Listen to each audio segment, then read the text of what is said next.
Unless you're blessing someone, serving someone, or sharing light with someone, why are we speaking? Today we're going to be talking about worry and play, and what worrying does to your results and what playing does to your results. Do you worry all the time?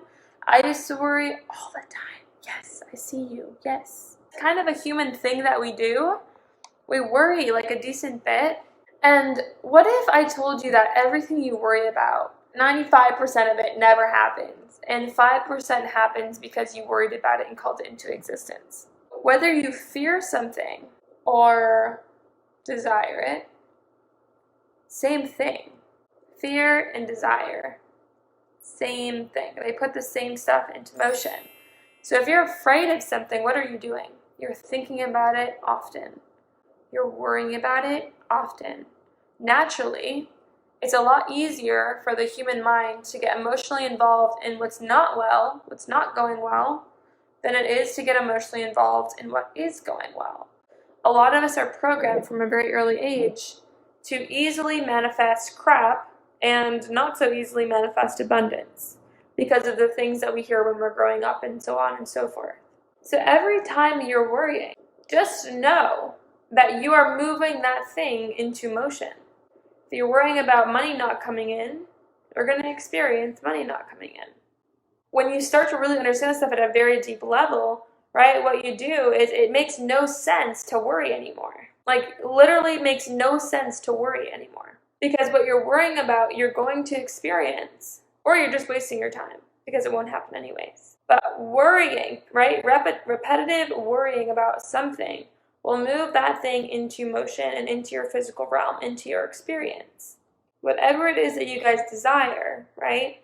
You're choosing the power of the spoken word, right? The power of the spoken word is so strong. It moves mountains. It creates worlds.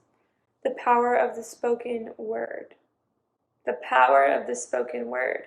Some people might say something silly like, oh, I've never been able to make ends meet. I'm worried about how am I going to make ends meet this month? Like, the economy's down, which means everything's just down, which means my results are going to be down and my income's going to be down. Oh my God, what's going to happen? How am I going to pay for this?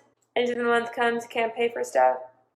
Damn economy. I knew this would happen.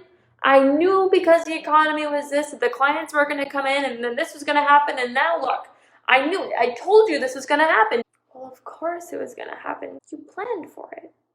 You prepared for it. You researched it. You looked into how bad the economy was and how it can affect individuals just like yourself. Do you see what we do to ourselves? The power of the spoken word.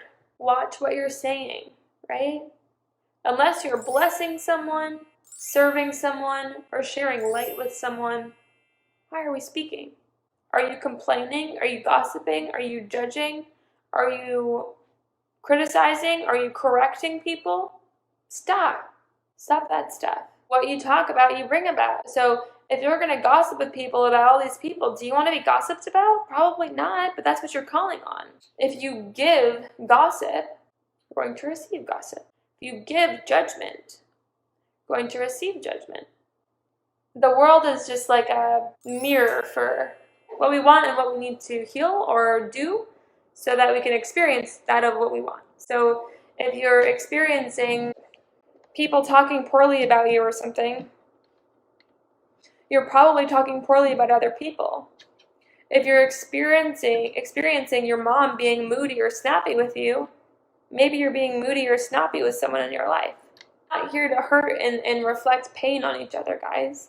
We're meant to live in a harmonious, beautiful world where we lift each other up. We speak only of what we want and not of what we don't want, and we reap the reward.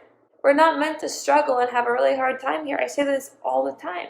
We're meant to have easy flow, fun, light. We're meant to learn how to create with God, learn how to coexist, co-create, right, with God. And what that looks like, part of that is your spoken word. The power of the spoken word. How are you using God to and through you to create in your world? Your words are a very big part of that and the meaning that you have behind them. The world we live in is so cool and it's so fun, but you've got to know how to play the game, right? You've got to know how to play the rules and work in harmony with these spiritual laws that govern our world, right? There's a fourth dimension, the spiritual dimension, where everything is possible. There's no judgment, there's no sickness, there's no injustice, there's no crime, there's no inharmony, there's no disease, there's no judgment, there's no envy, there's no nothing negative. Because negative, evil, is just a man-made thing. All those things are evil, right? Evil is just a man-made thing. In our minds, it only exists in our minds. There's only one power. There's only one power. It's good. One power is God, that's it. Evil only exists in the minds of man. The second we croak, we forget about evil. We go, heaven, right? But we can have heaven on earth by choosing to understand the truth that there is only one power, and that power is God. That power is light. That power is harmony. That power is perfection. Anything else is man's choice to believe in. And when you believe in it, you create it. You can create hell on earth if you want to. Or you can create heaven on earth. So it's your choice. And it all comes out to what we speak. And then you might say, but Maddie, like, people are so rude and people are so this. And like, some people just don't understand. And like, how do I do this with like, these people just don't get it, or blah, blah, blah. The people are never the thing. It's always us, right? It's always how we're interacting with people. And that's why those things are showing up for us to teach us a lesson, right? Every man, every woman in your life is just a teacher of something. It's just a teacher of something. There's no evil person trying to hurt you. They're just trying to teach you something. What are they trying to teach you? What's the lesson that needs to be learned? Be super conscious of the words that you're choosing to speak, because you're speaking into existence.